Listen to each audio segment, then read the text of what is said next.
Assalamualaikum warahmatullahi wabarakatuh. Perkenalkan, nama saya Naila Fitri Anggraini dengan NIM C1C023058. Di sini saya akan menjelaskan mengenai dasar perhitungan pajak, depresiasi, dan amortisasi. Dasar perhitungan pajak. Dasar perhitungan pajak atau dasar pengenaan pajak merupakan harga jual, nilai ekspor atau impor, penggantian, atau nilai yang dipakai sebagai dasar dari perhitungan besarnya pajak yang terutang.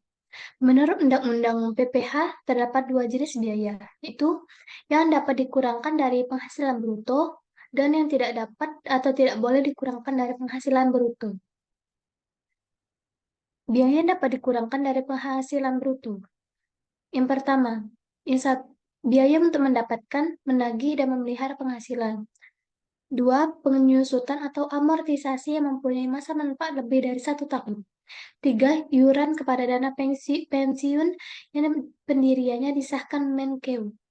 Empat, kerugian karena penjualan dan atau pengalihan harta dalam perusahaan untuk mendapatkan, menagih, dan memelihara penghasilan.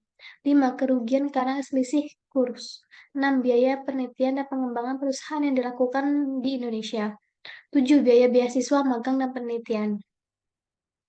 Selanjutnya, biaya-biaya yang tidak boleh dikurangkan dari penghasilan bruto menurut Undang-Undang PPH adalah: satu, pembagian laba dalam bentuk apapun; dua, biaya untuk kepentingan pemegang saham, sekutu, dan anggota; tiga, pembentukan atau pemupukan dana cadangan; empat, premi akuntansi kecuali yang dibayar pemberi kerja tersebut; lima, penggantian atau imbalan yang bersifat natura dan kenikmatan; 6. Jumlah yang melebihi kewajaran dibayarkan kepada pemegang saham. 7. Harta yang dihibahkan, bantuan atau sumbangan. 8. Pajak penghasilan. Selanjutnya adalah depresiasi. Menurut Undang-Undang Pajak Penghasilan, penyusutan atau depresiasi merupakan konsep alokasi harga perolehan harta tetap berwujud. Penyusutan dilakukan atas harta berwujud yang mempunyai masa manfaat lebih dari 1 tahun, yang dimiliki dan digunakan untuk mendapatkan, menagih, atau memelihara penghasilan dengan metode garis lurus ataupun saldo menurun untuk harta berwujud selain bangunan. Untuk menghitung besarnya harga penyusutan, harta tetap berwujud dibagi menjadi dua golongan, yaitu harta berwujud yang bukan berupa bangunan dan harta berwujud yang berupa bangunan. Golongan depresiasi. Harta berwujud yang bukan berupa bangunan terdiri dari 4, yaitu kelompok pertama, kelompok harta berwujud bukan bangunan yang mempunyai masa manfaat 4 tahun.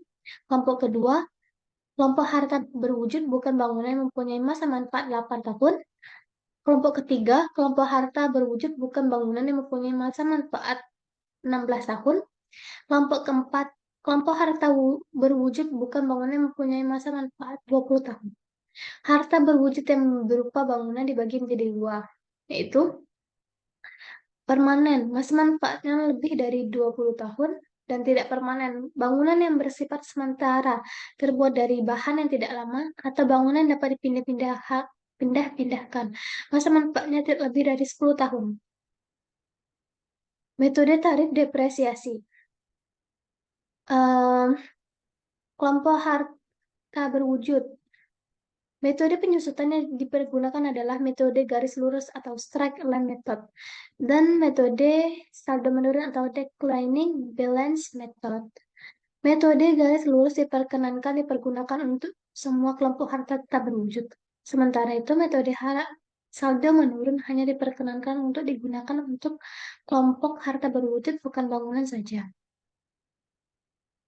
Kelompok harta berwujud bukan bangunan. Kelompok 1, masa manfaatnya 4 tahun, garis lurus 25% dan saldo menurun 50%. Kelompok kedua, masa manfaatnya 8 tahun, garis lurus 12,5% dan saldo menurun 25%. Kelompok ketiga, masa manfaatnya 16 tahun, garis lurusnya 6,25% dan saldo menurunnya 12,5%. Kelompok keempat, masa manfaatnya 20 tahun, garis lurus 5% dan saldo menurun 10%. Adapun kelompok harta berwujud bangunan, untuk permanen, masa manfaatnya 10 tahun, garis lurusnya 5%. Dan tidak permanen, masa manfaatnya 20 tahun, serta garis lurusnya 10%. Amortisasi. Amortisasi merupakan kelompok alokasi perolehan harga perolehan harta tetap tidak berwujud dan harga perolehan harta sumber alam. Jadi, dalam PPH, pengertian amortisasi mencakup juga pengertian deflasi seperti yang dikenal dengan dalam dunia akuntansi keuangan. Golongan amortisasi. Kelompok pertama, kelompok harta tak berwujud yang mempunyai masa manfaat 4 tahun. Kelompok kedua, kelompok harta tak berwujud mempunyai masa manfaat 8 tahun. Kelompok ketiga, kelompok harta tak berwujud mempunyai masa manfaat 16 tahun. Dan kelompok keempat, kelompok harta tak berwujud mempunyai masa manfaat 20 tahun. Metode tarif amortisasi. Harga perolehan harta tak berwujud dan pengeluaran lainnya termasuk biaya perpanjangan hak guna bangunan, hak guna usaha, hak pakai dan muhibah atau goodwill yang mempunyai masa manfaat lebih dari 1 tahun diamortisasi dengan metode garis lurus atau straight line method dan metode saldo menurun declining balance method. Wajib pajak diperkenankan untuk memilih salah satu metode untuk melakukan amortisasi.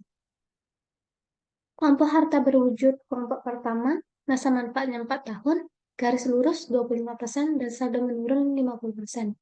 Kelompok kedua, masa manfaat 8 tahun, garis lurus 12,5%, saldo menurun 25%. Kelompok ketiga, masa manfaat 16 tahun, garis lurus 6,25% dan saldo menurun 12,5%. Kelompok keempat, masa manfaat 20%, garis lurus 5%, dan saldo menurun 10%. Kesimpulannya, dasar perhitungan pajak atau dasar pengenaan pajak merupakan harga jual, nilai ekspor atau impor, penggantian, atau nilai yang dipakai sebagai dasar dari penghitungan besarnya pajak yang terhutang. Menurut Undang-Undang BPH, terdapat 2 jenis biaya, yaitu yang dapat dikurangkan dari penghasilan bruto dan tidak dapat dikurangkan dari penghasilan bruto. Menurut Undang-Undang Pajak Penghasilan, penyusutan atau depresiasi merupakan konsep alokasi harga perolehan harta tetap berwujud. Sedangkan amortisasi merupakan konsep alokasi perolehan harga perolehan harta tetap tidak berwujud dan harga perolehan harta sumber alam. Metode penyusutan dipergunakan dalam depresiasi dan amortisasi sama-sama menggunakan metode garis lurus atau straight line method dan metode saldo menurun declining balance method. Sekian yang dapat saya sampaikan. Mohon maaf apabila terdapat kesalahan. Saya akhiri. Assalamualaikum warahmatullahi wabarakatuh.